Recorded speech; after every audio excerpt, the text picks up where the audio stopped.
Estamos de regreso en nuestro espacio Sociedad y Seguridad Social.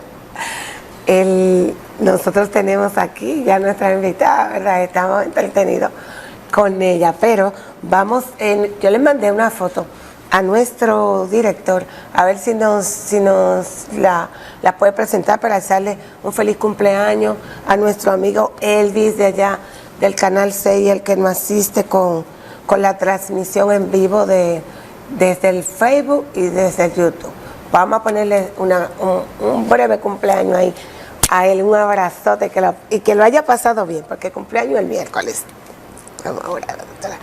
Usted estaba de su directora.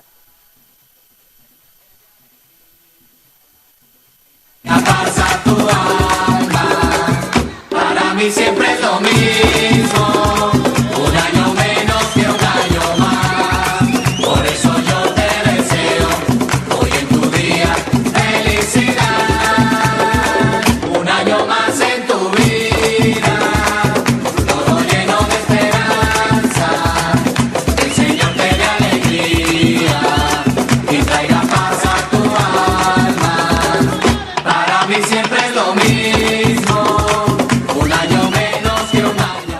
Regreso. Después de ese cumpleaños que le dimos un abrazo a nuestro querido Elvis, nosotros tenemos que dar inicio al tema central que tenemos en el día de hoy. Con cuánto placer nosotros lo hacemos, porque para mí más que un privilegio, es así como una gran satisfacción tener la invitada que tenemos en el día de hoy, producto de la admiración que siento por ella y de haber visto esa trayectoria ardua de trabajo que tiene, porque es una profesional muy comprometida con su trabajo, la cual ha desarrollado muchos años de labor en el área de la medicina, pero que le ha dedicado un gran tiempo de su vida también a lo que es la docencia universitaria, siendo hoy, en el día de hoy, la coordinadora académica de la Escuela de Medicina de la Universidad Uniremos, pero que también fue pasada presidenta de la Sociedad de Salud Ocupacional. Ella me va a corregir en un momentito, pero el rol que principal por el que la conocí y realmente me consta esa experiencia y ese manejo que tiene del tema que vamos a tratar en el día de hoy, fue su posición de directora de prevención en IDOPRIL. Entonces yo creo que no hay otra persona como con más esa intuición, esa pericia, ¿verdad? Pero lo que quiero es como la parte médica, conjugar la parte médica con la parte administrativa de esta área de doctor.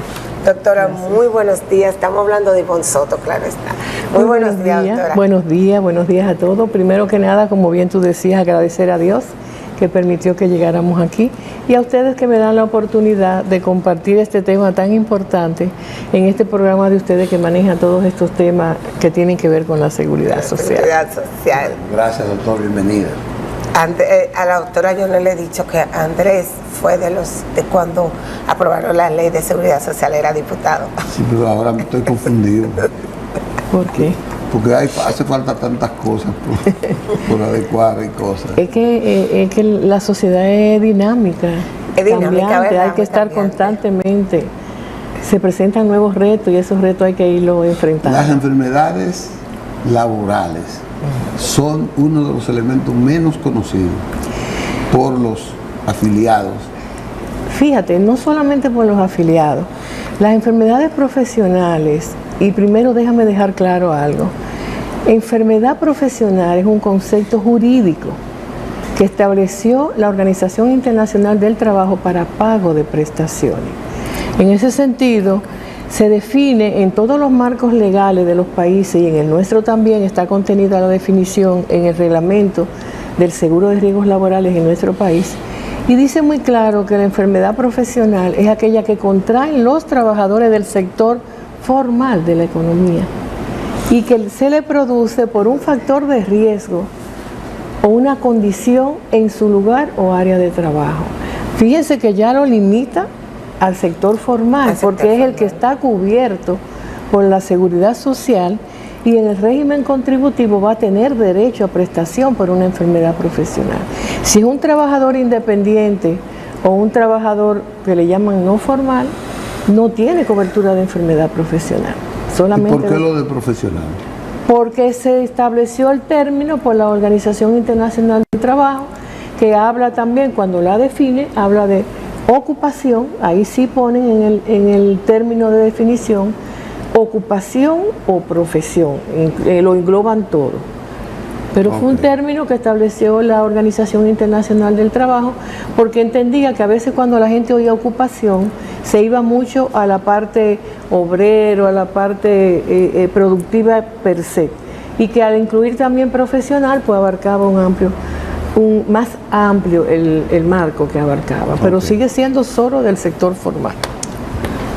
Esos sectores, doctora, que están involucrados en esas enfermedades profesionales, porque acaba Matos y usted de mencionar lo que son los afiliados, pero son los afiliados, ¿cómo se conectan los afiliados con los demás sectores que tienen que ver con lo que son las enfermedades profesionales? Fíjate, ustedes decían algo muy claro y muy real al principio, es el desconocimiento que existe. Pero como yo le comentaba, no solamente el desconocimiento es de los afiliados, sino del mismo sector salud, la población trabajadora en el sector salud, hablamos específicamente de los médicos. Yo recuerdo que yo tenía un profesor que nos decía, los médicos diagnostican lo que conocen. Entonces, la situación con la enfermedad profesional es que los síntomas son iguales en la mayoría de los casos a las enfermedades comunes. Una persona que adquiere una patología de orden respiratorio en su lugar de trabajo se va a manifestar como una bronquitis general, como una neumonía. El elemento está en que hay que hacer una historia clínica completa y una historia laboral, que la mayoría no se hace, donde hay que ver todos los antecedentes donde esa persona ha trabajado. Y no solamente que digan yo era ingeniero, yo era médico, sino con qué trabajaba. Ahí está la deficiencia del expediente. Exactamente, por ahí comenzamos. Entonces hay que difundir, hay que educar tanto a los trabajadores de la salud, a las autoridades y al afiliado o al trabajador en general. Porque en algún momento, aunque legalmente es para el trabajador formal, los trabajadores independientes adquieren enfermedades relacionadas con su ocupación. Lo que no van a tener es cobertura por la seguridad social. ¿Y qué pasa? Y ahí tiene que intervenir el Ministerio de Salud Pública con políticas específicas. Solo se notifican las enfermedades que suceden en el sector formal, en las personas que están afiliadas a la seguridad social. Esto quiere decir que si una persona que es independiente tiene una patología que se evidencia que puede ser laboral o ocupacional, no hay donde notificarla. Se registra como enfermedad común en las estadísticas de los hospitales, de las clínicas. Ya comienza perdiendo el afiliado. La cobertura. La posible cobertura para esa. Claro, pero en el caso es como le digo, y si hay desconocimiento, una patología que probablemente es laboral, pues va a pasar al sistema de enfermedad común. ¿Qué diferencia hay, doctora, entre lo que es esa enfermedad común y esa enfermedad de origen laboral? Lo que yo le decía en un principio, provocada por un agente, un factor de riesgo o una condición que está en el lugar de trabajo. Por eso, para usted diagnosticar una enfermedad profesional, hay varios pasos. Lo primero es identificar ese factor de riesgo, ese agente que la produce, que se encuentre en el lugar de trabajo de la persona. Luego, hacer completo su historial, su examen físico, las pruebas que hubieran que hacer. Y hay otro elemento importante, esa enfermedad debe estar en el listado o reglamento que tiene el país que aprueba como enfermedades de origen profesional. Claro está, nosotros tenemos un listado, se elaboró en el 2003, pero se elaboró a partir de la OIT de 1966 y que asumió México en el 70 en su reglamento de trabajo.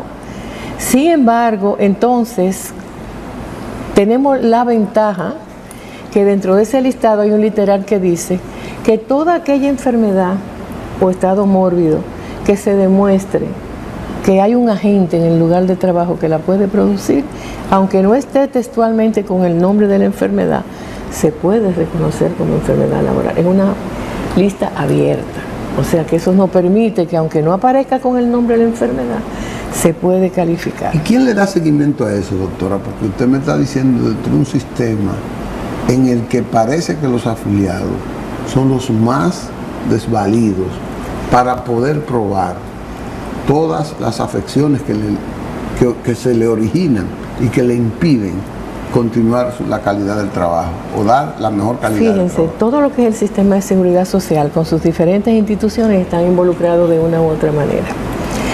Le cuento, el IDOPRIL es la institución que tiene el aval para calificar la enfermedad como profesional.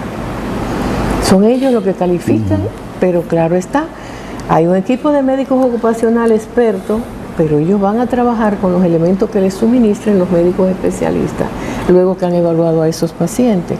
Pero en el IDOPRIL lo primero que hacen es una evaluación del puesto de trabajo. Porque como yo le decía, si no se identifica la gente en el lugar de trabajo, no es laboral. Porque todo lo que es la cobertura de riesgos laborales tiene que estar relacionado con la actividad laboral. Ojo, tenemos también la Superintendencia de Salud y Riesgos Laborales. Y es importante, y lo quiero resaltar, que desde el 2012, la Superintendencia de Salud y Riesgos Laborales, a través de su Dirección de Riesgo Laboral, convocaron a las diferentes instituciones, ahí estábamos el IDOPRIL, ARL en ese momento, Ministerio de Trabajo, Salud Pública, la Sociedad de Salud Ocupacional, la DIDA, y para revisar el listado que teníamos y actualizarlo. Se produjo un documento de propuesta de actualización que se envió al Consejo de la Seguridad Social, no sé si lo llegaron a conocer, pero nunca fue aprobado. Y recientemente, el año pasado, de nuevo la Superintendencia de Salud y Riesgos Laborales, a través de la Dirección de Riesgos Laborales, convocó de nuevo a las instituciones. En este momento yo participé representando a la Sociedad de Salud Ocupacional, pero estuvieron las mismas instituciones. Hay un documento ya nuevo, más actualizado todavía, porque incluso en este ya se están incluyendo, como lo contempla la OIT, los riesgos psicosociales, que no lo teníamos, ni lo tenemos, y está sometido al Consejo Nacional de la Seguridad Social. Yo espero que ahora los concejales lo conozcan, porque ya sí sé, por ejemplo, no sé, ustedes vieron que hay una propuesta de modificación al reglamento del seguro que fue a vistas públicas, y hay una propuesta de modificación al reglamento 52206 que también fue a vistas públicas. 108 propuestas. O sea que yo entiendo, bueno, hay uno que fue a vistas públicas. De modificación. Sí, asumo que ahora, antes de que termine el año, es muy probable que se promulguen estas actualizaciones. Doctora, antes de que usted se un poco profundice, es bueno aclarar a la gente que el escenario laboral para una enfermedad profesional, como usted dice, laboral, no solamente es el sitio de trabajo. Que una persona sufre un accidente de la casa a su trabajo. Ah, bueno, sí, ya si no sabe, claro. No, el aseguramiento de los riesgos laborales tiene cobertura para 3 eventos. El accidente en el lugar de trabajo, si le pasa un accidente dentro de su área de trabajo. El accidente cuando va de su casa al lugar de trabajo o cuando regresa, que se le llama de trayecto, y la enfermedad profesional. Esos 3 eventos están cubiertos por el aseguramiento de los riesgos laborales con un 100% de cobertura de la atención y un porcentaje en cuanto a prestaciones económicas, ¿no? Correcto. Sí, lo importante en el día de hoy que estamos tratando el tema, doctora, es justamente por eso, porque la gente desconoce que esas enfermedades profesionales, si se califican como enfermedades profesionales, las cubre IDOPRIL, y es la diferencia que tienen con esas enfermedades comunes, que sí están cubiertas en el sistema por un 100%. La atención sí. Porque la gente dice, no, porque si me enfermo, ¿y cuál sería la novedad? Porque si yo tengo alguna situación de salud, voy y utilizo mi seguro familiar de salud. La diferencia es importante porque el seguro de salud cubre 1%, hay un copago de toda la atención. Exacto. En riesgos laborales, para ninguno de los eventos que cubre hay copago, en la atención. Cubre un 100% de lo que la persona merite para la lesión que sufrió como consecuencia del trabajo. En eso lo dejamos claro. Si usted sufrió un accidente y usted es hipertenso o diabético, su medicamento de hipertensión y diabetes se lo va a manejar su seguro familiar. Ahora, la lesión que le produjo el accidente le cubre riesgo laboral en un 100% de la atención. Cuando hablamos, doctora, de esas enfermedades profesionales, usted que tiene tanta experiencia, ¿nos puede hacer mención de alguna experiencia específica que la gente pueda entender de qué hablamos cuando hablamos de una enfermedad profesional? Por ejemplo, ¿qué tipo de afección puede tener esa cobertura? ¿Y cuál es la cobertura? Hay diferentes, depende del sistema que se afecte. Por ejemplo, las más frecuentes en años anteriores y siguen estando vigentes son las dermatosis, o sea, alteraciones de la piel por contacto con sustancias químicas, con sustancias irritantes. Una cosa que se daba con frecuencia es, en el área de la salud, sobre todo las enfermeras, una dermatitis por contacto, por los guantes, por el látex, porque hacen alergia. Y eso es una condición que tiene que ver con su trabajo. Tenemos también aspectos pulmonares, una bronquitis ocupacional o un asma ocupacional.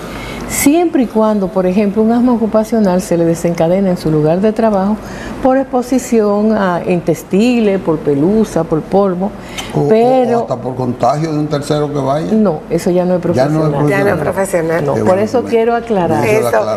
Sí, hay una persona que es asmática desde niño y hace crisis en el trabajo por exposición, ya esa no es ocupacional, esa es una enfermedad agravada por el trabajo porque era preexistente. Okay. Ahora, si nunca ha sido asmático y por exposición en su ambiente de trabajo comienza a hacer crisis, esa sí es un asma ocupacional. Okay. Ahora, en los últimos años, lo más frecuente, han cambiado, siguen estas enfermedades, pero se han agregado otras que están aumentando la frecuencia, que son las que le llaman la musculoesquelética, las lumbalgias, las tendinitis, tendinosis, o sea, por ejemplo, el manguito rotador, que es una lesión de hombro. La puede tener cualquier persona, no tiene que ser que sea laboral. Pues, exacto, ¿no? Y puedes tenerla sin ser laboral, pero el pelotero, el tenista, las trabajadoras del salón con el blower. O sea, hay diferentes obreros que trabajan en industria que hacen movimientos repetitivos, subiendo y bajando, eso lo pueden tener, o tener una tendinitis de Kerbein, diferentes tipos de tendinitis. Por eso vuelvo y les repito que para poder calificar una enfermedad como profesional, lo primero es la evaluación del puesto de trabajo e identificar que en ese puesto está el factor de riesgo. Nosotros no tenemos que ir a una pausa. Le iba a hacer una preguntita a la autora, le iba a hacer un comentario, pero vamos a dejarlo para cuando volvamos de la pausa, porque tenemos que ir a una pausa, pero en breve volvemos.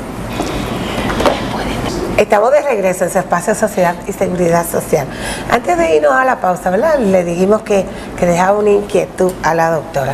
Nosotros tenemos una imagen ahí. Antes de la imagen, si el director nos coloca la imagen. Doctora, yo recuerdo también que el COVID fue también asumido como una enfermedad profesional.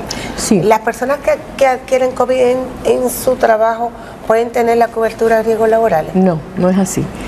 El COVID fue asumido para los trabajadores de la salud. Es que la enfermedad profesional, para que pueda ser calificada, el agente tiene que esté presente en la actividad laboral. O sea, el que tú tengas una enfermedad que puede ser contagiosa y que yo llegue y te la contagie a ti, eso no es laboral.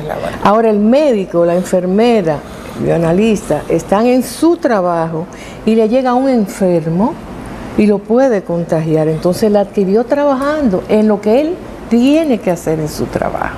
Okay. El COVID se aprobó como enfermedad profesional para los trabajadores de la salud y en ese momento los de primera línea, que estaban los militares, que estaban directamente trabajando ahí. Okay. Pero específicamente un riesgo biológico, volvemos a la gente. El COVID es un virus, un riesgo biológico. ¿Quiénes se exponen a ese riesgo biológico? Trabajadores de la salud. Doctora, la parte psicológica de los trabajadores, el trabajo produce estrés y eso produce una condición psiquiátrica, psicológica. Sí, como yo les decía, yo les decía ahorita que en nuestra legislación, en nuestro listado de enfermedad profesional, los riesgos psicosociales no están.